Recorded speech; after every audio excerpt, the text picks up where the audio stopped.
It's Austin Light with American Demon Comics. I've just come out with a hard copy of my point .5 comic. Um, it's a good bit bigger than a normal comic. So you can see the size difference there. Um, but I'm really happy with it. The best value copy came out really well, and I can just format it to uh, to where I can trim all this off because I did set up the pages to be 11 by 17 and then scaled down to that comic book size. But with the 11 by 17 option that Best Value Copy only had, like long ways, it left that big margin in the middle. But other than that, it's great, and I can still use my InDesign skills to format the next version smaller and trim it appropriately. Um, That's and awesome. So is that like that was just to see how it would turn out? So like then like you'll still do uh like a an upcoming printing of the point .5 issue? well, I ran this for 40 copies, so I'm just gonna have those in my pocket so I can sell them at the upcoming conventions. Yeah. Um, if I have some left over, they can be like special little like prizes in the future for like Patreon or extras for whatever. So it was just primarily a test run. I knew that they were going to be a little bit bigger because I ran into once I went to Best Value Copy, I looked at their page dimensions and they didn't have like the whatever the normal comic book page Yeah. length would The, be, and across and down. So um, I went with 11 by 17 because I knew that I could fold that in half and it would work just as well. It didn't dawn on me that I could just shrink all of that down and trim off everywhere I needed to make it the exact size, but that's okay. Um, I'm still really happy with this. There are some good outcomes of it, but this is um, I have that released and I will be presenting that at the next few cons. I actually got accepted to the Huntsville Low Mill Con because there's a cancellation next month.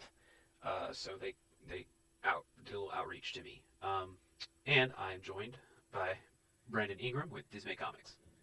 Thanks for having me. Yeah, I haven't been to the convention that they have at Low Mill, but I've been to Low Mill before when they Mm-hmm. have like it's either a monthly or bi-monthly like art festival Yeah. type thing there that I thought was really cool. I went there when I was doing like a road trip across Alabama a couple years ago, but I thought that was really cool. But that's awesome that they have a convention there. They I could definitely see that for the space that's there. I could see a convention there. yeah they set it up to have two per year, um, and they're sold out like immediately all the time. So it was difficult getting in. But maybe if I have my foot in the door now, they'll try and get me on again. Um, Yeah, yeah. What's the convention called again? it's just the Low Mill Comic Convention. Okay. You will find primarily the updates are best from Facebook, their Facebook account. Uh, they do have a website, but it doesn't seem like they update it like as rapidly. So, um, and I noticed that you've been doing some scripts, some writing. Yeah, that has been. I'm glad I got back into it. Which today, like later this afternoon and tonight, I'll do some Kickstarter update stuff, like picking giveaway winners. Like I'll put everyone. I got a physical copy on like a wheel generator, and I'll spin it 4 times because there's 4 different winners. But I'll do that as well as give like an update later tonight on Kickstarter. But yeah, like since the Kickstarter's done, like I have a lot more free time in my free time. Mm-hmm. Like not when I'm doing 9 to 5, but I love my 9 to 5. But yeah, like I've had a lot more time to write, and it was also like a really good idea happened to where like I've just been like just going at it in terms of writing because me and my buddy Tio, you met him at Mm-hmm. the the Ozark convention, and me and him we were doing a convention now a little over a week ago. It was October 7th and 8th in Pensacola, Florida. We were doing a convention there, and as we were there that Saturday, we kind of came up with like a comic idea. And I won't release like too much about it now. I'll message you about it later. Okay. Um, but yeah, basically we came up with a good idea, And that night, as soon as we got home, as soon as I got home from the convention, I was just like, I was exhausted from the convention. That always happens. Each day of a convention, you can be pretty exhausted. I was exhausted, but I still wanted to write. So got home and was just like typing away, passed out, and then went to the convention the next day. And I was like, I showed Tio, I had half a script done. I was like, I'm serious about this idea. Like, I really like this idea. I want to do some stuff with it. And so, yeah, like for now, like it's been about 9 or 10 days since that convention. I've just been writing scripts for this series. Like, I'm really, really excited about it because I can see the potential for it. It's not going to be like a crazy ongoing series. That's the thing is it could be though. It could be, but like my idea, 4 to 5 issues. I could easily see 4 to 5 issues of it, and then we'll see where it goes from there. But yeah, I'm really excited about like I've had like break days here and there throughout these past 10 days, but yeah, I've written 9 scripts. I'll probably write another one later today, just for this series. Like I'm enjoying it. Like I've written 9 so far, and I have like my idea notepad, and I still have like 10 to 11 more ideas for this. So like by the end, at least from my part, there'll be like 20 scripts. And I mentioned me and my buddy Tio were talking about this. This is like a collaborative effort for both of us. Basically, each issue is going to be 20 to 22 pages each, and it's an anthology. I'll say that much now, and I'll talk with Austin later through chats, let him get some details. But yeah, basically, I'm writing half of these stories of this anthology. Tio's writing the other half of the stories of the anthology, and then yeah, after that, which right now he's not able to write too much now because he's got work and he's also doing college classes online. But once Thanksgiving break, Christmas break happens, he'll get at it and write at least a couple issues, and then from there, I'm going to find an artist. I already know the art style I want for it, and I talked with Tio and let him know like I think this is the best fit for this. I'm kind of looking for like it's going to be black and white. I want doesn't have to be exactly this, but along the lines of like Robert Crumb or like Durf Big Durf, like the people that can do like the weird exaggerative faces, because this is very much like it's a comedy. It's going to be a comedy, like an absurdist comedy. Like it's going to be crazy stuff happening. Um, but yeah, I'll start looking for artists for the first issue. Like I want to find an artist for the first issue to do the art for basically the 22 pages of comics story that we have. And then from there, first issue will be done, and by that time, like scripts will be done for like 5 issues. But what I want to do is take that first issue, as well as I have another series that I've written 4 issues for that I'm going to finish up once I'm done with this. This story is like taking a bunch of my time because I'm just really invested in it right now. But I'll take that as well as the one that I have been working on, commission artists to do first issues of both series, and then I'm going to start pitching it to publishers. Like the plan B is self-publishing for that. But now that I have comics out, these 2 series specifically, I really want to push in terms of trying to get it into another publisher. One for networking wise, as well as 2 like expanding beyond just Dismay Comics. Now, I mentioned those 2 series, pitching it to other publishers. That doesn't mean like Dismay Comics is like gone. Like I'll still be doing Dismay Avenue, still be doing Tales from Town City, still be doing Gallows Now. But for future series, I kind of want to work with other publishers on those. All right.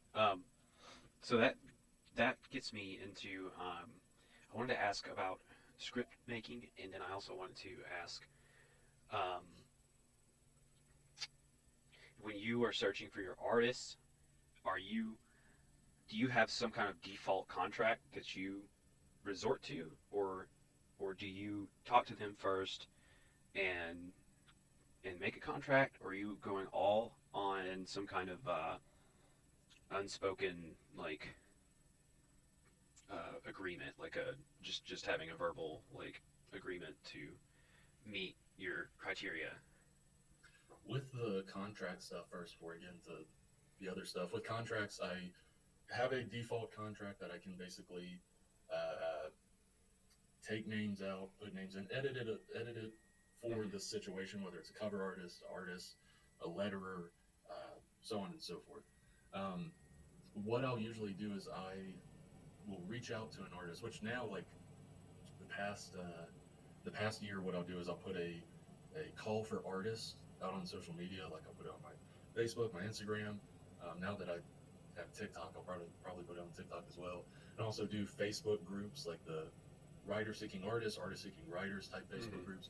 I'll put a call for artists out, and an important thing for people in trying to find an artist or writer or whoever, make sure you're paying them, as well as make sure in the call for artist post that you do, it mentions paid gig, so that like, oh, they're like, oh, like this guy isn't just trying to pay me an exposure, like people will notice it. Um, so yeah, that's what I'm gonna do is put the call for artists out. I, like with Tales from Town City #1, I did a call for artists back in February. I actually did for issues 1 and 2. I did a call for artists back in February and got like, I don't know, at least 100 people that messaged or sent their portfolios. It's probably more, probably like 100 to 300, somewhere in there. And I did go through all of them. It's not like I like skimped out and didn't. Like, you never know the artists you'll find. But yeah, I found my artist that way. It's ultimately was the best and easiest way to find artists now, is putting a call for artists out. Like whenever I first started, I didn't have a name to me. I still don't have like that big of a name, but people have seen some of my comics, or they've followed on social media to where they realize, okay, like he's a reputable person to work with. Like he's not going to screw me over, kind of. So now, because when I started out, I was just going on DeviantArt, like looking for specific art styles that I wanted and messaging people. And then like 1 out of 10 messages, like 1 out of 5 messages, you'll get a message back, and then you'll see from there if it fits your budget in terms of their page rate or whatever it may be. Because at that time, like I had no money. Like back in 2019 when I was looking for artists, I had no money. Now it's a little bit different. I can increase the budget. But yeah, so that's how I used to find artists. Now I find artists through the call for artists. But sometimes there's a case where it's like, this artist that I've been following, I think they would work perfectly for a story, to where I will reach out to an artist. Like one of the main artists for issue 1 of Tales from Town City, I reached out to because I was a fan of his work, and he worked on the book. Contracts. I went on a little trail with that. Contracts, what I'll usually do, it's a default contract. I'll edit it for whatever specific thing it is, have the person's name. And I do, like, after conversating, after seeing page rates, as well as, like, sometimes, I'm not saying my scripts are, like, dark or edgy, or, like, I'm not saying any of that, but sometimes, like, I want them to know what they're getting into before signing on for the project. So, like, after we've been talking for a while, like, I'll be like, okay, like before you say yes or anything, can I get you to look at the script real quick to see if this is a good fit, or if you're okay with this, that sort of thing. Almost all the time, but every time so far, I've been like, yeah, like I like it, I love the script. But I just want to do that because sometimes it's like, either it's really dumb, and I know some artists like are like, I don't want to attach my name to this garbage or whatever. And then sometimes it's just like over the top absurdist comedy, like with really with these 2 series that I have coming up. Like both of those like are very over the top absurdist comedies, to where I'm definitely going to be sending like a first issue script to artists that I've been talking with for a while, because I just want to lay my cards out on the table. Be like, this is what you'll be working with. Like, are you okay with this? It's nothing like offensive really to anyone. Like it's just like, it's, I don't know, like it's just one of those things. Like I want to lay all my cards out on the table. I don't want anyone to be surprised or shocked before they sign a contract or whatever. But once send that out, if they're like, yeah, like I'd love to work on this, I love the script, that sort of thing. Then I'll be like, okay, I'll send over the script then. And by that point, we've kind of already talked about page rates, like what their page rate is and stuff. and I'll include that in the contract of like each completed page that the artist does. I mean, like it's worded a lot better in the contract, but each completed page that the artist does, the artist will get paid blank per page, whatever the amount is in the contract. But I'll send that over. They'll sign it. The reason I do contracts is, yes, it protects me, but also protects them. Like ultimately, I know I'm going to pay them. I'm going to pay them for each page that they send me. Each page, like once they send a page, paid. Once they send a page, paid. Or I'm willing to do, I pay for a page, then they send it. I'm not a big fan of there's some artists that do this. There's not a lot nowadays. There's some artists that will do, or writers and artists will do, pay half of the project rate up front. Right. And then once it's done, pay the other half by the end. I'm not a big fan of that because it's rare. It's extremely rare. But there are some artists that I've seen that have screwed people over, and writers too. Writers have done this too. This isn't exclusively artists. Writers have done this too. To where like it gets like a couple pages in and then gone. Like emails gone, never like social media stuff gone, that sort of stuff. Extremely rare. This isn't like a horror story for people. Don't feel like it's like this will happen to you. Extremely rare thing. But that's why I prefer like pay per page, whether I'm paying first and then a page is happening, or a page is happening then I'm paying. I'm fine with either one, whatever an artist feels comfortable with. But the contract is ultimately for safety for both of us. Like I mentioned, I know I'm going to pay. This person doesn't really know me that well though, so like this contract is essentially guarantee for them that like, hey, it's not just like a good faith type thing. It's not like, oh, like I trust this guy. It's like, no. I'm glad you do trust me. You should trust me. But like ultimately this contract is like guaranteeing that you will get paid per page you do, rather than like you start sending me stuff and then like I never send payment. So it's protection on both sides, as well as what I usually do is work for hire contracts, because I am paying per page, to where like the artist owns like all of this material, all of the like basically unfinished material, to where they can do in their portfolios, like put it in like what's it called, like printed sketchbooks and stuff, like and sell it. They can do all that, but ultimately like the finished page is like it's owned by me. But yeah, like all of that is mentioned in the contract. Like nothing is like hidden, nothing is secret. Like you're that's what a work for hire contract is.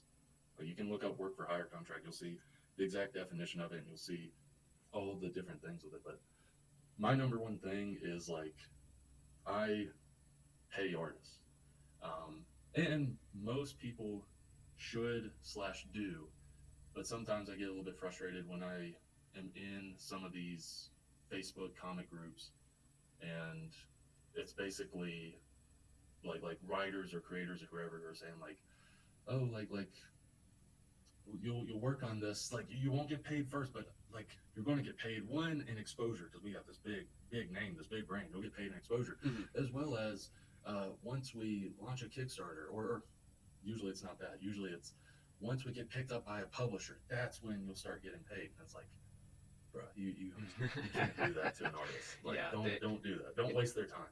Pay them. My big advice about just about anything, basically anything except for maybe a house and car, and even then you want to have like a good lump sum saved up, but like just about anything, you want to have money prepared to pay immediately for everything that you get. I'm the same way. Whether it's art or like you're saying, like if you're buying a new car or whatever it may be, I'm the same way as you. I like to have like everything.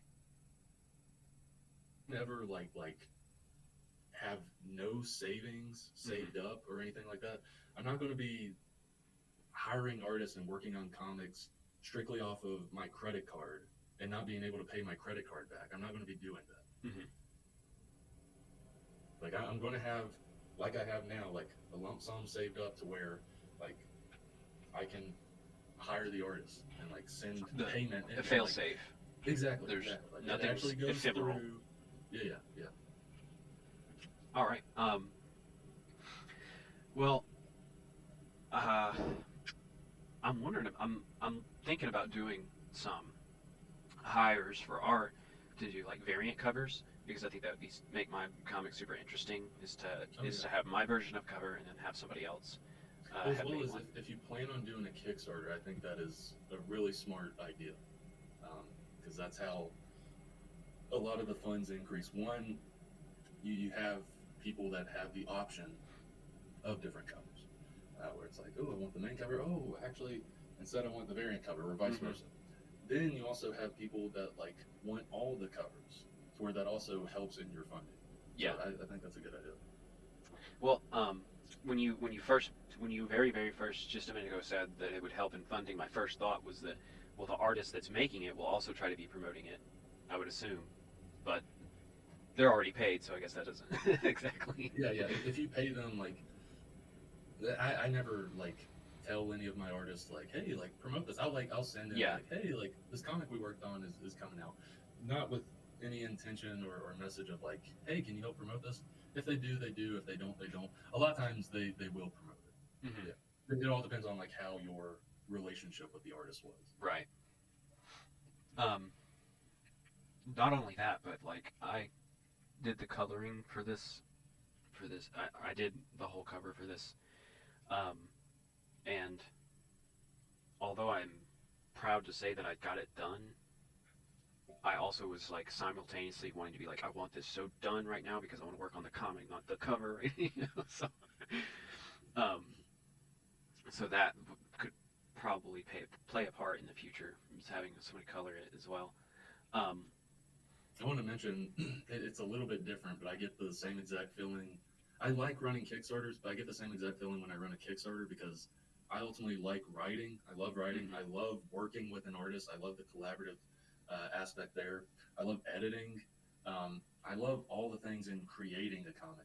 But in terms of the marketing part, it's not bad, but Mhm. it's just like it takes up a lot of time to where I'm like, I want this to be done so I can continue writing, continue Yeah. working with artists and stuff. So that's whenever this Kickstarter ended, like I've like the past 10 days have been nothing but writing because I'm taking advantage of the time I have now because I don't know if in a month or two like if I'll have this much amount of time to write or whatever. But I yeah, wonder.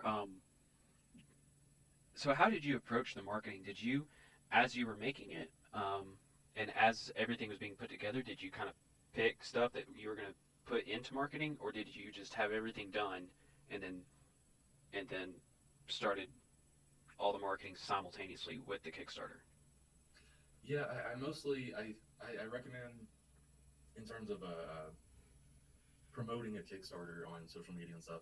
I recommend promoting it like at least at least a month before the Kickstarter launches, just so you can ramp up, as well as like you create a pre-launch page. So before the Kickstarter launches, there's a pre-launch page where people can go to it and click notify me on launch, Hmm. and that number stacks up, so you can see how many people are following the project. To where once it launches, all of those people will get an email that hey, like this project you followed, it's now live. Like back it if you want. Um, so yeah, I started specifically with Tales from Town City. I think I started promoting it back in late June, early July, in terms of like talking about it, like, hey, like here it is, as well as showing like an Hmm. image or whatever it is. So at that time, the comic was almost done back in late June because I think that's when I posted it. It was almost done, so I would basically take panels or different stuff like that and incorporate it with the post, that sort of stuff. Um, so yeah, that was let's see, September 5th when it launched. A couple months before the Kickstarter actually was live, I started promoting it like Hmm. slowly. With that, I was promoting it like once a week or once every couple of weeks, uh, and including like the link to the pre-launch page where people could sign up to be notified. It wasn't until the Kickstarter happened that I was basically posting every day. Like once the Yeah. Kickstarter happens, like you pretty much got to post every day. So Uh, oh, go like ahead. so what I'm thinking is like if I'm going to learn from what you just told me is I would have the images the reels, the everything uh, kind of set up, and then just template, maybe make a Word doc that you can template the phrases or template the promotion stuff onto it, and then Somewhat, at just least kind of for it's good to do that for like those potential filler days of your campaign where it's like, ah, crap, like I don't know what to post or whatever. Then you can go back and look like, oh, like I have these, and just throw it in because I did a template basically. I just post that. I would say I'd say do that for maybe 50% of your posts, because a major thing, and the few Kickstarters I've done, I've noticed it's different every time. If you do that ahead of time as you're posting throughout the Kickstarter, at some point you'll see or realize that like, okay, like this isn't the best way of marketing right now. Like in terms of posting or whatever, to where like there are some days where like, oh, I'm going to post tomorrow. What could I do? Oh, okay, like I'm going to do a TikTok or Instagram reel of me dressed as Hypno Ray and doing some silly goofy thing promoting the comic, and that usually got some attention. The reason I mentioned that is like changing it up here and there to where it's not like a panel post every day during the Kickstarter, because that does get old. I do recommend having those though, because there's going to be some days where it's a good idea to post, but like you don't have time to shoot anything or edit a page or whatever it may be, to where you can just grab it and post it. yeah. But yeah, I recommend doing that for no more than half of your post, like having it ready before then as well, so that you can just pull from it. So like for But example, as the Kickstarter's going, like you'll start changing up your marketing. So it happens. It happens that way with each Kickstarter I do. It's you're trying to figure out something like more organic. the best way. Yeah, the best way to reach people with this Kickstarter. Yeah. At least with how I've done Kickstarter, like the books I have, each Kickstarter, each marketing approach is a little bit different. Mm-hmm. Like for example, your cosplaying idea is great, and that's one of the big drivers for me. It's one of the big traffic things if I'm at a convention is the cosplay, and but it takes about 2 hours to get ready, and it also takes like a little bit of slotting into my life, because I work out or I have work and I do this and that. So I would like to use the cosplay to promote in the future, but it's going to take like a few hours to get ready. So what I would probably anticipate on doing is making a few different clips of me in Diona. I was just about to say that. And then like a 1 week, 2 week, 3 weeks, a way out of like prior to Kickstarter, and then maybe a 1, 2, 3 leading up to the end of it, that are all just kind of different skits or just different kind of forms of promotion. That way I don't have to get ready 6 different times. Yeah, allotting like time for one day to where you can just shoot all of those. I think that worked best for how long it takes to get ready with your costume, because it's a great costume, but I do understand that it's like elaborate, because you got to do the makeup and just like everything with it. Like I lucked out in like a dumb, simple costume. Homeless person. It's one of those things where like I didn't intend for it to be cosplay, like Right. just character in the book, and then eventually I was like, oh, I could cosplay as him. Yeah. But like I mentioned that because like I lucked out in that like throwing all that stuff on takes me less than 5 minutes, to where I was able. Sometimes there'd be days where I do like 2 videos, but sometimes I just like do it real quick, and that's like alrighty. But yeah, for yours, I like you had said, like you already know it, like shoot at least a few of them to really make your time worth it, so that you don't have to do all that again next week, basically. All right, so I want to go ahead and jump into some writing, see if we have some commonalities or not in writing. You're primarily a writer. I'm going to preface this. You are almost 100% writer. I mean, of course, everything else that comes with the business of the comics. And then I'm half writer, half artist. The way I do a story, and I've got 3 of them in the bank. Well, I'm making one of them, and I got 2 of them in the bank right now. But what I did with this first one is the first one has always been a guinea pig to everything that I'm doing. Envy is the guinea pig for everything. I made a 1 page outline of the parts that I think are important. Um, I made little bullet points for the criteria that to for for such and such to happen, and then I wrote out a main plot point for this character, and then what this character is going to do, and then ultimately trying to get a good wrap up on that bow or bow up. Anyways, I'm not good with analogies or speaking in person. I speak better through writing. Um, and then from there, what I'm doing is I have my characters in their situation, and I'm just writing the script based off who I have deemed them as a person and interacting with each other, with the mindset of how their character arc may play out from the grand theme of what I've written. And then I just take the script that I've written and I'll put it right next to where I'm going to draw, and that way I can kind of pull from it. And during the drawing process, I'll probably edit some words or edit some things that might make a little bit more sense or flow better in the perceived situation. Um, so that's how I do it. What is your way that you do it, and are there similarities? Are there big differences? Are there tips? Are there what do you got? It's somewhat similar to how I write, and how I write depends. Like if it's if it's like the series that I'm working on right now with my buddy Tio, it's an anthology, and each story, I love each story because like it's really me working and making short stories really great, with the short amount of time that I have page wise. But with these, like my longest story so far, I'm almost done with issue 3 of my writing for the series. Um, my longest amount of pages, comic pages, is 8 pages so far for one of these stories. Mm-hmm. Like a lot of these stories are there's a 6 page story, a 5 page story, 4 page story, a few 2 page stories, a 1 page story.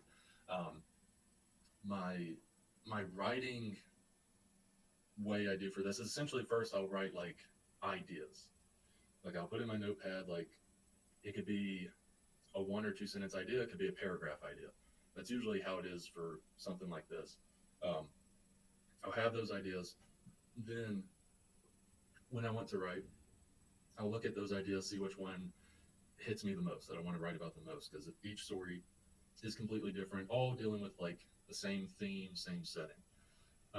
But I will pull that idea, I'll start writing, and how I write for this type of series, if it's like me writing essentially a short story anthology where like each story is no more than 8 comic pages, I will write basically by page and by panel from the idea. So I have the idea, I'll basically, I write in a screenplay writing software, but I'll write like the typical stuff, like the setting, and then I'll write page 1, panel 1, blah, blah, blah, blah, blah, dialogue, panel 2, blah, blah, blah. In terms of what I'm saying by blah, blah, blah, blah is like the action Mm-hmm. for the artist and the description for the artist of like what is in that panel.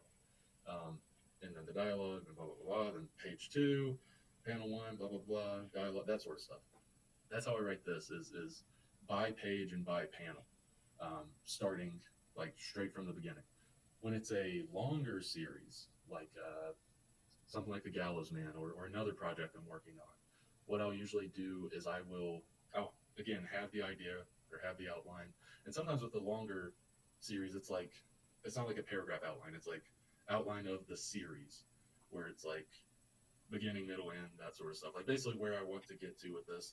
But the end is ultimately loose. It could Mm-hmm. always change because these characters, like when you're writing a character, like they are kind of their own person, Mm-hmm. and like you're just seeing them maneuver in this world, in this landscape. And so by the end you had written in your outline could be a little bit different because it's like, oh, the character didn't actually go that way because that doesn't entirely fit Mm-hmm. with how the character is. So I'll have an outline, I'll at least have an idea. And for these longer series, I will write basically a screenplay of that issue. I'll write a screenplay of that issue, and then from there, either a screenplay of the issue or a screenplay of the miniseries or whatever. I'll write that screenplay. Then from there, I now have the story. The story is completely done. That was 2/3 of the battle. Now this other third of the battle is me now editing and working it into, okay, this could be page one. I need to change some of the wording here so that it can be, this is panel one, this is panel two, this is panel three, and so on and so forth. So with longer series, it starts out as a screenplay for me. Then I edit it into a comic script.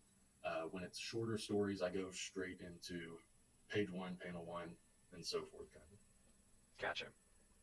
Do you so with me, uh, my stories all are going to be fairly long. Like I plan on working on these for at least 3 years, if not 5 or 6. Um, do you and so with these grand narratives that are kind of like going to be again Attack on Titan or Full Metal Alchemist esque or Soul Eater esque, where they're about um, they're not that short, but they're not super like drawn out and long. Um, how do you think you would approach brevity on that kind of format? Uh, it ultimately comes with like with stuff like that. You kind of need an ending in mind, even if it's a loose ending. Right. Again, like I mentioned before, characters can cause the ending to change a little bit. You need to have an ending in mind if you're wanting to like not get lost, kind of like because sometimes if it's a long story that is many issues, many volumes to it, you got to have that ending in mind, or else like you could get lost. And sometimes that can be good. Getting lost can be good, and it can ultimately just turn into a completely different thing than what you first intentioned or imagined. To where like you had like this story, this series, and like it is going to lead to this, and there is the ending essentially. And then sometimes you have that idea, and then as you're going, it's like these characters are like I'm not discrediting Oda with One Piece or anything. But it's one of those things where it's like these characters are so big, and that is like an adventure. Like yes, clearly an ending is mine. I'm not saying like finding the One Piece is literally the ending of One Piece, and also like an actual treasure. It likely won't be. It'll probably be the One Piece is the friends we found along the way. Right. That's going to be more rewarding than them actually finding an object. That's going to be disappointing if they find a literal object. But like I know Oda didn't think when he started One Piece that like, yeah, I'll be on chapter 1093 Right. 20 years from now. Like no, he had an ending in mind, whether it was finding the One Piece or whatever the ending is. But as he's writing it, like these characters are forming themselves, becoming themselves, where he's writing, he's along for the ride in terms of what these characters will do, kind of. And with something like that, it's adventure, it's pirate adventure, to where like you can do so much, especially when it's like adventure and stuff like that. Like there's many areas you can go with that. I haven't read One Piece, so I know it's 100% guarantee I'm not as good as a writer as Oda. But if I had that idea originally, there's no way I could do 1090 something chapters so far. Well, I think that there's an exchange that happens when you do that. I think that the quality, I feel like the quality of the story itself goes down, but I think um, the reward for knowing the characters goes up. So like each character is more developed and more, you have more connectivity to the characters after so long. I don't know if I said this in a previous podcast, but there's only been one anime that has made me bawl like a baby, and that was One Piece. And it was because they built up this whole first arc um, with this one character, and then they were like, well, you just innately know that this character's there, and you just innately think that they're going to be there forever. So we're gonna get rid of that character, and around this part of the story, and that whole time we're just gonna really dig deep on those heartstrings that you have for that character, and that's what happened to make me like get emotional about it. Like I think that Attack on Titan, when Aaron lost his mom, that made me kind of like I was kind of fairly new to like anime, and I was a little bit younger. I've become more and more jaded towards the whole tropes that they have, but like the way that they portrayed him losing his mom, making it absolutely horrific, and they gave him the when he's running to his house, he's like, the house is still going to be there. The house is still going to be there. Like that is so important because that's what you, as connected to that character that you want to be, is what you're going to be thinking. Like I'm going to turn the corner and everything's going to be fine. Um, and then it wasn't fine. She's still alive. You can possibly do something. So, but she's also already dead. Like you can't lift this house off of her. Oh no, here comes the Titan. Oh, but here comes Hans, and Hans realizes this is a bad idea. So the way they made those steps in that anime, that also tugged on my heartstrings. But I had no deep deep connection with Carla as Aaron's mom. Like so they couldn't drive it home. Yeah, yeah. And plus, that was like towards the very beginning of it, to where yeah,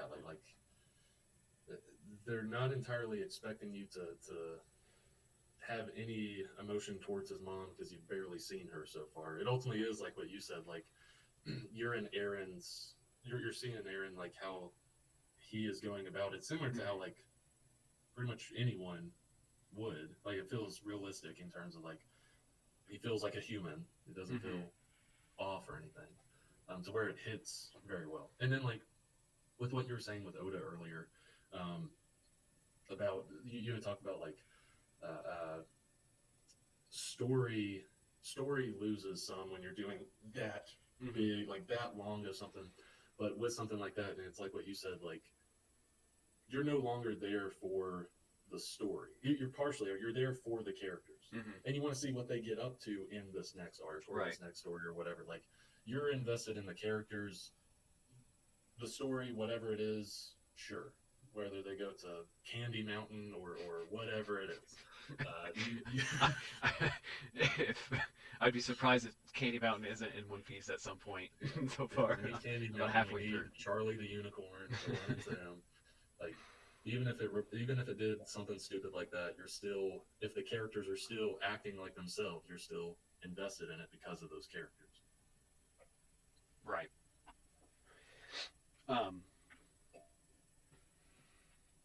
So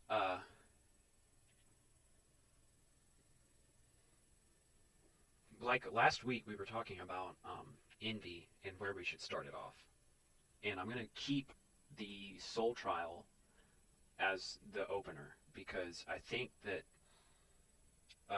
most stories need a hook, and I think that my Sam Fritz portion as it begins would be uh, not a totally bad spot, but it doesn't really have a hook to begin with. Like it's just kind of like a day, and then there's these cultists. They're gonna try and summon something, and like I feel like it's gonna take 2 or 3 pages to build up to what's going on there. As far as the pages that I've made already for the comic, um, so I think that the Soul Trial creates that good um, opener because it's just page one is just a few words and imagery. Yeah. And then page two is where something's happening. It's already started. Something's going on, and I think that that would be a good hook to get people in and to be more curious about what's going on. What is your take on that kind of thing? I can see that. Yeah, I'd say like I'd say ultimately that how well. I don't want you to spoil it. You can tell me after if you don't want to mention it. How does the .5 issue end? Like, what's the last page? the .5 issue is after Jenny has died. She has uh, woke up to be greeted by Indy, and then the news is broken to her that she's going to hell. Okay. I think that could be. I think that's honestly good because with the .5 issue, like ultimately you want people to kind of see this world or what it's going to be about. It's essentially like a tone setter, kind of like a .5 issue. So with issue one, will it pick up from there, like Jenny going to hell? Yeah, Okay, I it's like gonna that. I it's like gonna that. pick up, and she's gonna. I want to wrap up the whole soul trial part in the first issue, Yeah, yeah, and then the second issue I'll probably start with Sam and Fritz, I like that idea. That sounds good. and then those other things can either be cut or flashbacks from the webtoon. Yeah, that sounds solid.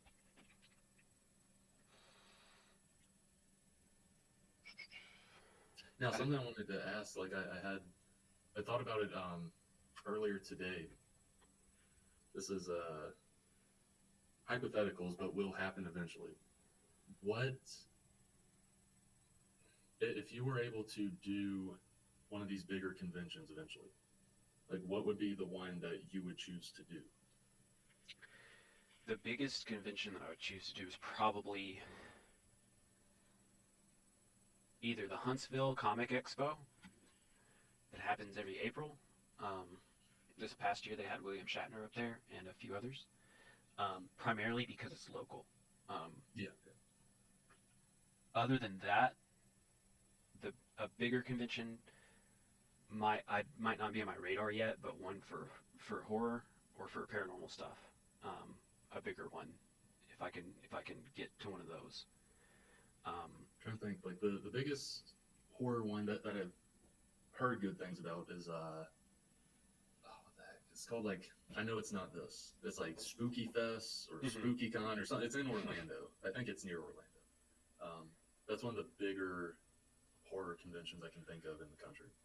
Um, that sounds pretty good. Okay.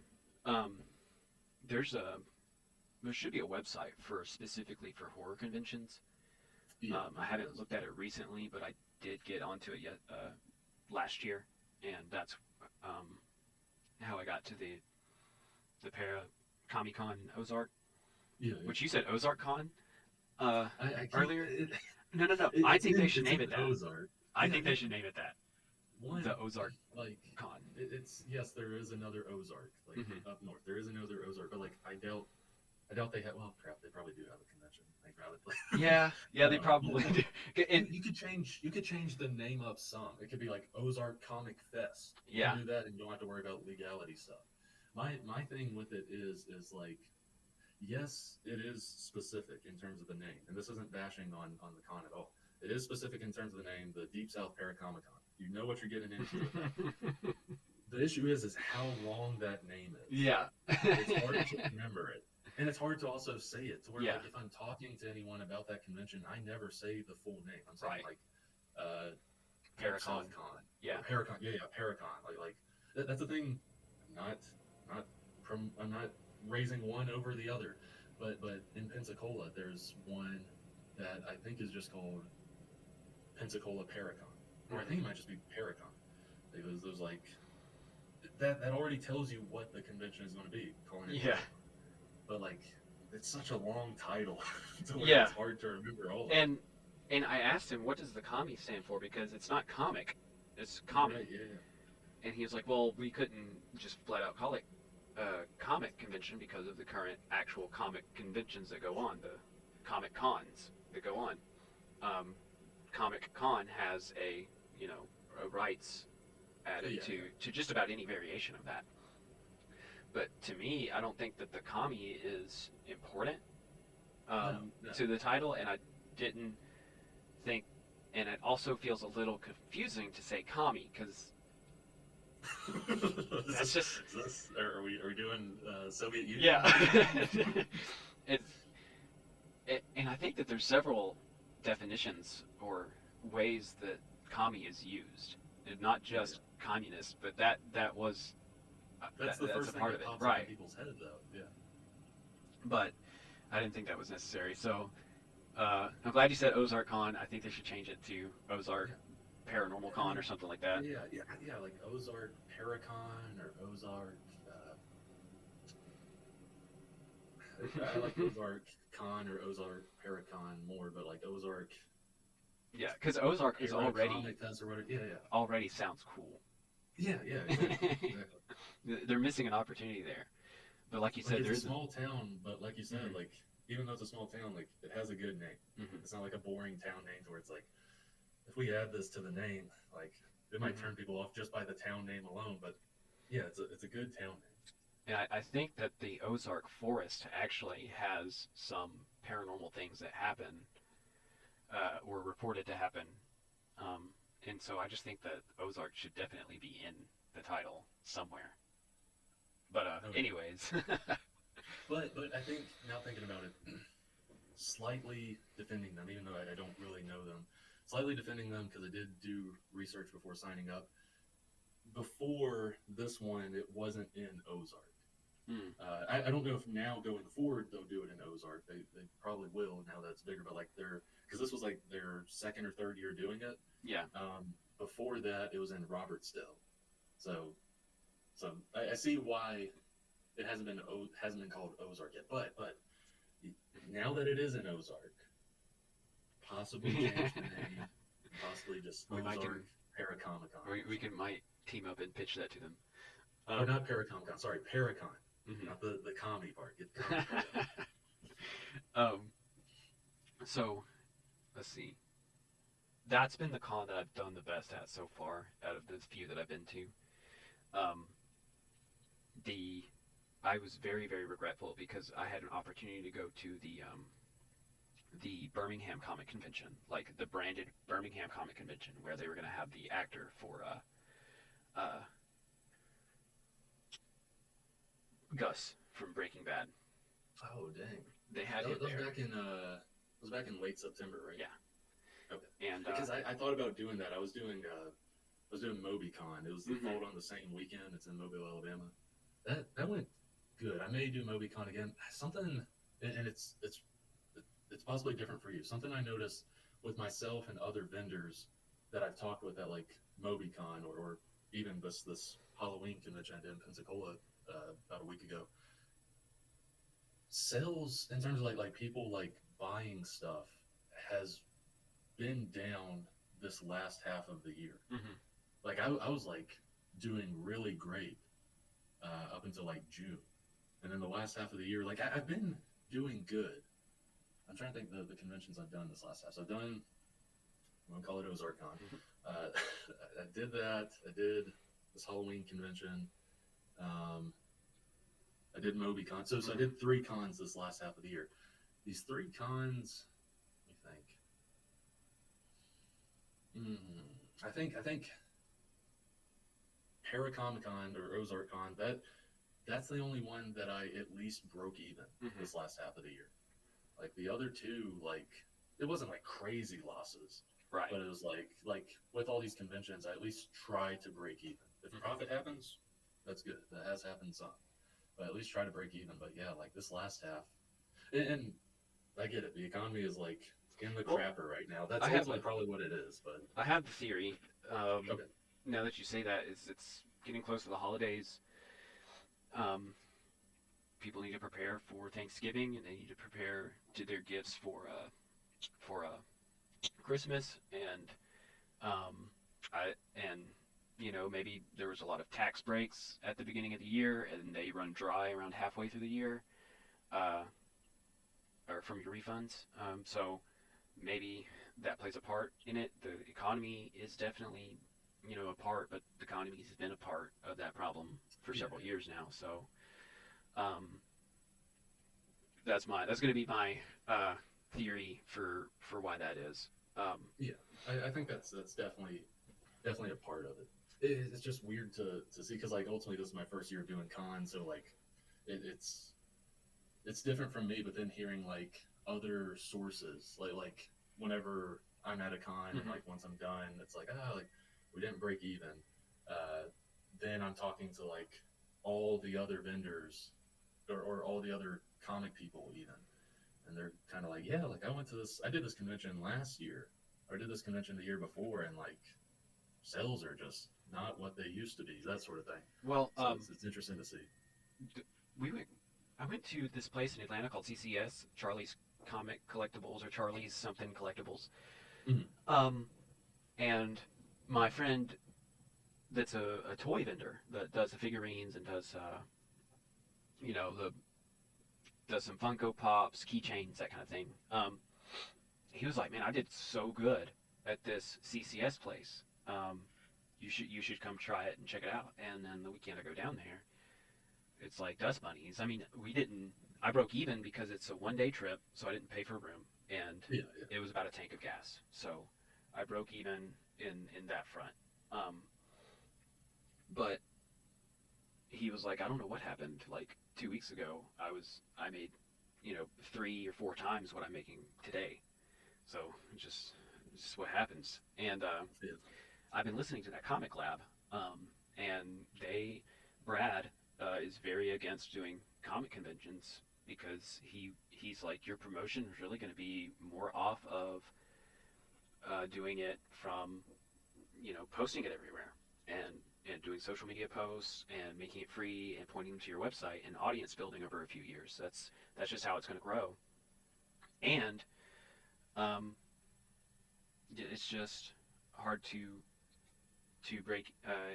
break even. Or if here's my and. He said, and if you want the end networking aspect, just buy a ticket and go to the show and enjoy the show. And if you want to network with people, you can do that. Um, Now, his co-host brought up a good point that maybe not a lot of people want to hear about your networking while they're trying to sell their stuff. Um, I, I would probably say that's pretty accurate. As a salesperson for as a vendor and artist for the conventions. So, what I have determined from their podcast is that these local events, I think let me rephrase this. I think my takeaway from their podcast is you have to be very considerate and selective of where you're going to be holding a Okay. convention. Um, because this year was my first year, and it's only been half of the year that I've been doing conventions, and I was just throwing stuff at a wall, being like, I'm going to go to this one, this one, this one, and this one, and it'll work out. But that's turned out to be a few hundred wasted dollars. So Well, I completely agree with both you and because I've heard Brad say that because I listen to Comic Lab as well. I love it. I've heard him say that a few times throughout like a year or two that I've been listening, and like he's kind of right. Like ultimately, I still like doing shows, right. but one, like you said, you have to be selective in the shows you do. I am glad I did all the shows I did this year because this year is essentially test run of comic conventions. Can I do it? Yes. Do I enjoy it? Most of the time, yes. And as well as like is this convention worth it? And you see by the end of it. And also talking with other vendors also helps with that, to where it's like to make sure it's not like a fluke thing, Right. like whether it's a fluke thing with you or whatever it may be, because like if you're at the end of the day, like end of Sunday, you're like, I had a loss this weekend. You want to find out like how everyone else did. They don't have to tell you their numbers or anything, but just like if you've been friendly with vendors and stuff, just be like, hey, like how'd you do? That way you can see, like I've seen with like MobyCon and a couple others, that like, oh, like it's not just me. Like this year was like really bad for all of us. Whether I'll decide to do it next year or not, it all depends. It also depends on like rooming and stuff. But yeah, I'm trying to remember the exact point I was about to go to before I started rambling about that. So with comic conventions, I did 6, 7 this year, and next year I'm going to be cutting back because, like you said, like some of these, ultimately the best part of comic conventions is localized, spreading your name localized. Whereas like online through Kickstarters or whatever it may be, definitely Kickstarters, whatever it may be, your online appearance and stuff, that's you spreading your publishing, your name across the country, across the Mm-hmm. world. Um, Conventions, at least what I've seen with this year, and specifically where we live. I should also mention specifically Mm-hmm. where we live. We live in the South, like like deep South. We don't live in Tennessee, which has a decent convention scene. Yeah. We don't live in like the Northeast. We don't live in the West Coast. We don't live Right. in South Florida, where these are the three hubs for all of the big convention stuff. Mm-hmm. So we don't have giant conventions. We do have You and I, MomoCon and DragonCon. we do, yeah, we do. We don't have The super comic giant convention. conventions. Yeah. Yeah. We don't have like the ones that everyone is talking about. Like literally, I got on Instagram the past few days, and it's nothing but New York Comic Con because all my YouTube friends or comic friends were at New York Comic Con. You're not going to see a ton of posts like that in our neck of the woods now. So we have to be a little bit more selective because we don't have a New York Comic Con Mm-hmm. or whatever it may be. Well, Uh, I think that this plays a two-way road that I wanted to mention earlier. So when Brad and Dave they select their conventions that they're going to do, they invest like $2,000 or $3,000 on a table, and for Because us, they're also getting like end cap tables, and it's also bigger than a 6 foot by 6 foot Mhm. space. They're getting the space where like you walk into the room, that's the first thing you're seeing, or Yeah. you're walking down the aisle, that's the first thing you see at the end of the aisle. And here in Little Old Alabama, our tables run about usually at the most 150. If you do a big convention like that Birmingham Comic Convention, or the Comic Con anime conventions, some of those can be about $275 at a low point for an artist table. Um, it's nowhere near the one Yeah, grand, yeah. 2 grand, 3 grand table investment. So there's a little bit of wiggle room, I think, for us in the South doing local conventions, and making a profit because we don't have that huge investment we have to put into it. So there's that. Yeah, but it's like what you had said earlier, where like we are paying hundreds of dollars to do these conventions, Mhm. to where like that hundreds of dollars, at least for me, like I still want to do select few conventions next year, but the hundreds of dollars, I could put that into a book. Right. Like I love doing the conventions. Literally I love anything like else. interacting with people. Like I love interacting with people. That's amazing. But at least with like where we are, like yes, the conventions are there are hundreds, if not thousands, of people coming into the conventions we're doing, but it's not like the like a New York Comic Con or whatever, where like there's literally someone passing your table, whether they're looking or not. There's literally someone passing your table like every 3 seconds because it's so congested. There's so many people. I mean, you could do the Comic Con. I would probably say I haven't been to it, but I would say that the Birmingham Comic Convention, those are big enough to where you have 3 people passing your stand at any one moment, because I've been in those vendor rooms, and for Comic Con, that's my hometown big convention, and the one that I've gone to a lot, and it's been around for over 10 years now. Um, you could have up to 5 or 6 people passing your stand at one point because of the congestion of thousands and thousands of people being in the vendor room. And so you would have a high bar of traffic, but I don't know if I'm going to be able to play into an anime crowd quite as effectively as some people that do, like, not furries, but like furry-esque characters with like ears, and it's cute, and they have all these enamel pins, and they have all these trinkets and stickers, and then there's it's more fitting for what is like the most popular thing at that convention. And then there's these fan artists that just make fan art in very, very cool ways. I saw somebody that did printmaking at the last Comic Con that I went to, and they had some badass looking stuff. I think they had a black and white print made Zorro from one piece, and you can just imagine how cool they can make that with a second layer coloring with blood. They make them big, and these vendor tables are these artist tables for that matter are just huge. Um, so not only do you need to be able to play into the genre, but you need to be able to stand out too, because you're going to get drowned by the signage and the sheer quantity of art that some people have. Oh yeah, yeah. Like, and that's the thing. Like playing into uh, what is big at the convention. Like doing some research on the convention ahead of time.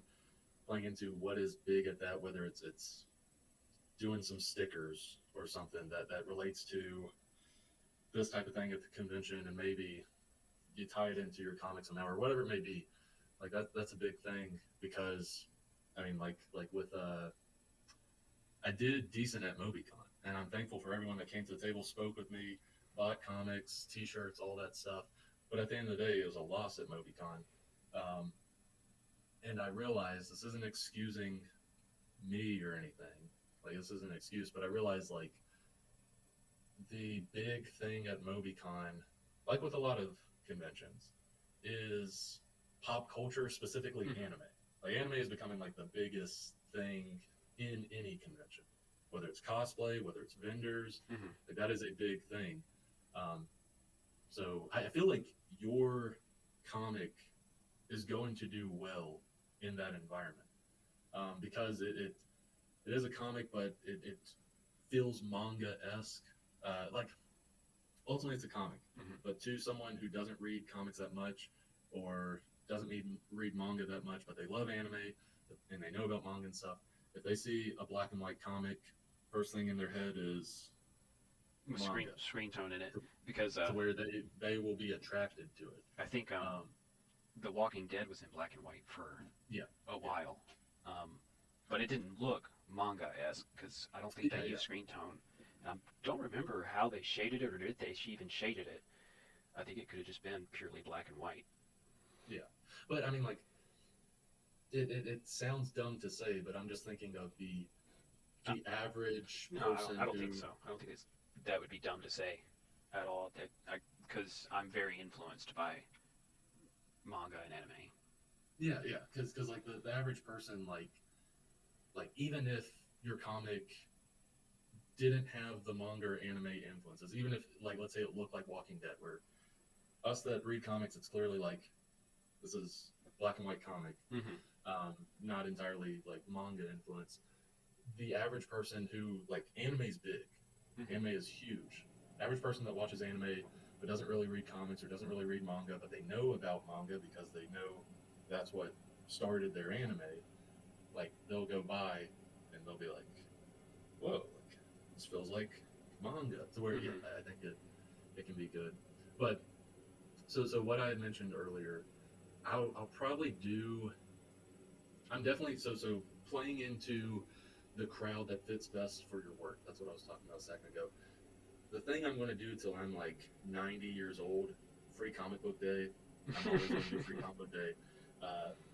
That's my crowd because it's the easiest thing for me. Because one, it's a day. Two, it's near me. Like what I mean by day is like it's not even like 9 to 6 p.m. Literally like 10 a.m. to 3:30 p.m. Right. It's a short day. It's near me. I ultimately am paying like quarter tank of gas to a third of a tank of gas, basically. And like the people that are there for comics. Yes, it's free comics, but they're getting their free comics. And luckily, the comic shop I'm at, they put me like basically at the end of the free comics line. So like everyone's getting their comics, and then boom, there I am.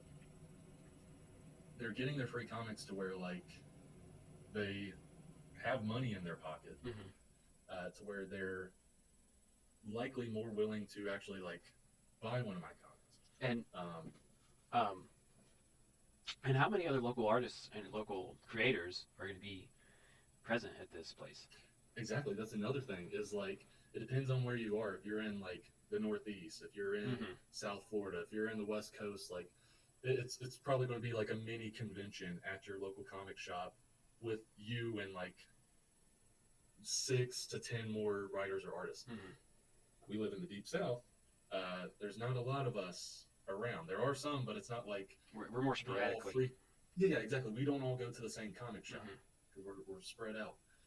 To where, yeah, you're likely going to be the only one there. Right. Like, there's no competition. Your competition is like, and it's not competition. Your competition is like the store and Yeah. like the comics they're selling, but also it's not really competition because like you're there now. That store is always there. You're there for just that day, as well as most stores will do this. You're not paying a table cost. So even if you feel like you're competing with the store, it's like, who cares? Like, it costs me nothing to be here. Right. So yeah, you're not competing with anyone. It's free for you. It's really great if you have a comic shop within an hour of you. Mm-hmm. Yeah, and as well as like, not even all of those things where it's like, oh, I don't have to spend like 1 or 2 tanks of gas. I don't have to get a hotel room for 1 or 2 days. Mm-hmm. I don't have to get freaking parking vouchers for the Yeah. parking garage, MobyCon. I love the MobyCon experience, but I don't know if I'm going to do it next year. Mm-hmm. But there's none of that. So getting rid of all that. And also, sales-wise, in just that 5.5 hours, I did like over double what I do at a 2-day convention or a 3-day convention. Mm-hmm. Just in that 5.5 hours, because this is my crowd. They're here for comics. They're not here for Funko Pops. They're not here for anime. They're not here for the voice actors. Mm-hmm. They're not Yeah. here for this, that, whatever it may be. Comics. And I'm not discrediting any of that other stuff, but it's understanding you as a creator, like myself as a creator, where my audience lies. And yes, I will continue doing comic conventions. But Free Comic Book Day is the thing that is guaranteed till I die. Basically. I'm doing that at any comic shop. Yeah.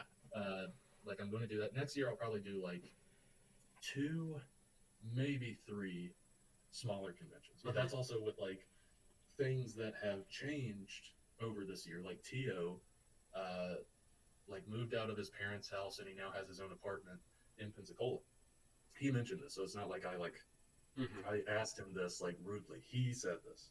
So I was like, yeah, we could do that. He mentioned like with Mobile and stuff like that. From where he lives to Mobile, about less than an hour. It's about 50 minutes, basically. He mentioned that like what we could do, because there's 2 or 3 conventions that we did last year that were in Mobile. What we could do is drive there, do the convention, and then that night drive back, and I can just like crash on his couch or whatever. Right. And then drive there, do the thing, and then drive back. Because that's one of the biggest costs is Right. those hotel fees. Like that's the biggest thing in terms of you breaking even or not. Well, there's 2 things I wanted to bring up. Yeah.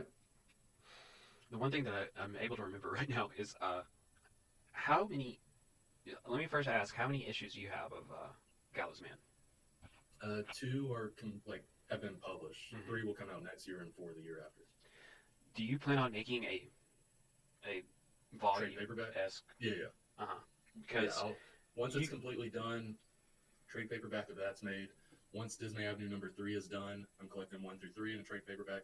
Tales from Town City, once the first 3 issues are out there, collecting in trade paperback. right, so you could make some more big ticket items to sell at the Free Comic Book Day.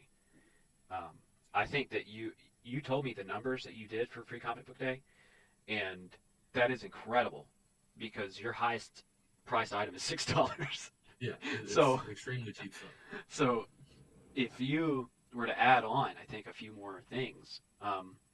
So I made prints, and I don't know. I still haven't. Haven't got a good gauge on how well they're actually going to sell.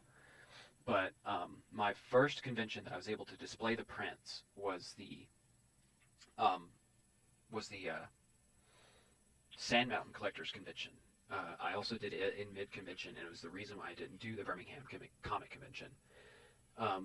But I went to do that one, and the prints were not selling like I thought they would. Now, granted, there wasn't a whole lot of traffic. I think that convention, as a first year convention, just did not have the lift off that it anticipated. Um, and that anybody that was going anticipated. We all thought that every vendor thought that they didn't do like that great at the convention. So, with that in mind, the prints didn't sell, but my zines, my $5 zines, and my $25 shirts, they did still seem to have an interest. Um, now, I kind of learned, through what Brad and Dave have said on their podcast that T-shirts are just kind of like, if you can afford to do it, maybe you should do it, but it's not a good investment. Um, but T-shirts seem to be something that people enjoy from my booth.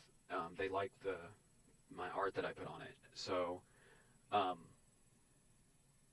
they seem to gravitate towards that and the Yeah, $5 zine. yeah. I But started my doing. I have like Dismay Avenue T-shirts, mhm. and like Well, like whenever I started, it all depended. Which I realized like the past two conventions, or really this Halloween convention, how I had the T-shirt displayed. Before it was laying flat on the table, mhm. and maybe a convention I might sell one T-shirt, that sort of thing. This Halloween one, yes, it is Halloween themed, but it's also a smaller convention. This Halloween one, I changed the display to where it's like up on an easel and it's in your face, Mhm. like walking by, and like the display looks good. To where I sold like at least 4 or 5 T-shirts. Mhm. To where yeah, like T-shirts are good. This is like lesson from me to anyone listening. That should already know this lesson. I was just stupid, and it took me like 4 or 5 conventions to learn it. T-shirts are good. Have it displayed though, like in terms of like in your face rather than it just laying on the table. That's at least what I have seen as like the easy spike up in terms Yeah. of people buying them. Well, what I was going to say is I really was I, I'm really I was going to be really excited for the prints to sell because the prints, um, you know, cost to price ratio is really really good. Um, and so I was hoping that they would sell. So I'm just trying to like churn some thought into what you might try to also sell. Because I would think that posters would be a good investment. Um, but as far as my prints have gone, people really enjoy the art. They come up and they admire it, and it grabs attention. I like that it's another attention booster. Um, but people will see that, but they'll want the zine that I'm selling for $5, which that's also a good cost to price ratio. Um, but right now I also don't have something that sells for $30 but was bought for 10. You know, I don't have that Yeah, at the that's the moment. thing is the most expensive thing I have at my table are metal cover variants of issue 1 of the Gallows. Only 25 were ever printed. Only 25 will ever be printed. Um, it's ultimately like the big collector's item because it's like, oh, there's only going to be 25 of these ever. It's just $25. The reason it's not like in your face is like I am selling the books. It's like if you go in a comic shop, it's behind like the regular Gallows Man #1s. You can Mm-hmm. see the variant cover or the metal cover there. My thing is ultimately most people really like it and love it. They see no issue with it. It's just a personal thing with me. I don't like it. The company that did it, I think, could have done a better job. No one else notices any issues with it. I do, to where it infuriates me, and I put it in the back. And if collectors want to buy it, they can buy it. So that might be shooting my own self in the foot there, but it's just something that, to me, should have looked better. But I was expecting something better with the company. Mm-hmm. Um, but uh, but yeah, so that is the most expensive thing. It's not in your face though. Ultimately, a comic collector is going to be rummaging through the issues to see it. To where yeah, the T-shirts are ultimately the most expensive thing I have, and I do have poster prints. The poster prints I have ultimately were for a Kickstarter I ran. It was the Dismay Avenue Kickstarter. Mm-hmm. Like it was like I was able to print a bunch of others, like Yeah. basically no cost. So it was like, yeah, I'll just take those to conventions. I didn't expect them to really sell at conventions. I've only sold like a few at conventions because if you don't know the properties, then it's like, Right. was it? Because it is like, I like the poster. It's a great poster. It's Gallows Man and Newsboy in like a Scooby Doo pose, Hmm. like holding each other, like scared, and then all the creatures from Dismay Avenue are like surrounding them, each in their own art style from the the stories. Now, is it Disney Newsboy and holding Gallows Man, or is it Gallows Man holding Newsboy? I'll have to look. I'm trying to remember. It- It might be Newsboy holding Gallows Man. yeah, I might because be I wrong. think that would be the funnier version of I that. think that's what it. I think that's what it was. Is Newsboy holding Gallows Man? Yeah, yeah. It is. It is because for some reason when Think about it, I can remember like Gallows Man kind of curled up in his own. But yeah, so for those that follow the Gallows Man and back it, for those that follow Disney Avenue and back it, like that's an interesting thing because like these two far different series, like a crossover in a poster, like people loved that as like a tier. I'm not expecting people to like buy it at a Right. convention. I just happen to have extras because I was able to get them for nothing. But next year with Tales from Town City, I think my T-shirts and posters might do a little bit better because the poster is Fierce Pets. Like it's the animals, the super animals, has the Fierce Pets logo, that sort of thing. And the T-shirt is like it's the Fierce Pets, and it's also good colors. It's like a sand color T-shirt and a pale pink T-shirt. Um, and I can see these doing good because one, like, okay, superheroes, cool. Uh, the biggest thing is like people like animals. People love animals today. And I'm not saying that's the reason I wrote this story Right. or anything. I wrote the story because I wanted the story. It just so happened that like it can be pretty well marketed because everyone loves animals. And it's like, oh, like these animals like are on a super team and like it's random animals too. Or it's like, sure, you got a cat and a dog, but you got a butterfly, you got a sugar glider. Like, whoa. So I say all that. It could flop at conventions, but I think the T-shirt and the posters will do fairly well at conventions. The thing is, in terms of like high ticket items, the posters aren't going to be that expensive. Like I'm probably just going to do $3 a poster because they're 8.5 by 12 or something like that, and they cost like not like barely anything to make. So yeah, I'll probably do $3 for the posters. Because ultimately it doesn't cost me much. And that's also another thing. I'm not like making these for the conventions. I'm making them for the Kickstarters because people back the Kickstarters and this is the stuff that's included with the Kickstarters. And it's left over. Now I have extras and I can just take it to the conventions. Yeah. Well, I had brought all that up just because I think that would be very interesting to see how you do if you have some products that had scaled up in price.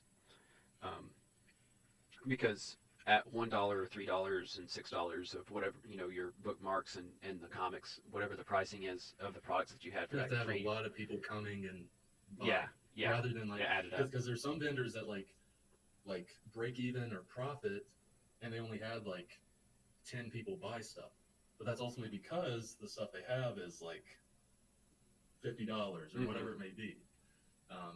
Whereas me currently, I have to have a ton of people come and buy stuff. So where even if you're wanting to buy everything, it's like, okay, like you bought all 4 of the comics we have. That was like less than $25. So we're like, if you have that person that wants to buy everything, it's like there's a $25 sale, which I love. I love like when people buy the comics and buy all the comics. But yeah, you're right. It's eventually there will, and I have like ideas, especially with like these upcoming series. Like I have ideas. I've always wanted to do like plushies. Like I know plushies can do well sometimes. Like back when I was doing the Tales from Town City Kickstarter, when I was thinking about it and stuff before actually making it, one of the things I thought about was like a hang mud plushie. I could see that doing well. The issue is how much it costs to actually make plushies. It's like for me to break even or make a profit on these, I know people aren't going to spend that much on a plushie. But yeah, there's other stuff. Well, like, I'm gonna go out on a limb and take some advice from the Comic Lab podcast. And I mean, I still have cheap items. I have stickers for $3, but as I was mentioning before, making my comic to be the same price as a Marvel comic or something, they said that that's not really the best way to go about it. Just do your the cost of the book and then multiply that 5 or 7 times and then feel around for what's reasonable within that and sell it for that. So I might be selling mine for $6, something like that to test and see what people are going to be willing to spend, because they were like, you don't want it to come off as a low quality item either. If you put your heart and soul into it, it should look pretty good, and you should sell it for a profit that's going to make sense. Yeah. As an indie creator. Oh yeah, with the comics aspect, like convention wise, comics have been doing good. It's just figuring out, like, I'm probably going to start scaling back on stickers. Like, stickers do so-so at conventions. Even if a sticker's $2, it'll do so-so. And there's also, like, of the stickers I have, there's usually 2 or 3 that are, like, the go-to ones that people will buy. So probably, because I also do the stickers, again, that carries over from the Kickstarter. It's just whatever extras I have from the Kickstarter I bring, because stickers are a thing within the Kickstarter. But I'll probably start scaling back on those. I'll be looking into, this is ultimately for me. If other people buy it, awesome. There's I won't say too much now. In the comic we're working on, there's a Funko Pop parody. There's a parody of Funko Pops in it, and it's dumb and funny. But I'm going to look into, like, 3D printers or just cost-effective ways of possibly making, like, a very limited run of, like, there's also parody versions of, like, popular superhero characters. Like, there's a parody version of Spider-Man, there's a parody version of Mr. Fantastic. Like, at least with the Spider-Man one, the parody version of him, making a very limited amount of these parody Funko Pops. Right.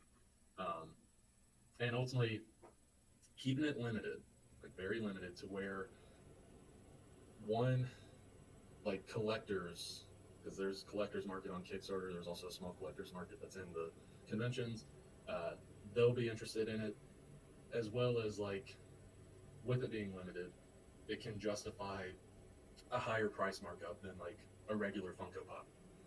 So, like, it's just little stuff, like, thinking outside the box, but also, like, stuff like that is, like, I know some people, at least, like, the people through the Kickstarters, will love it.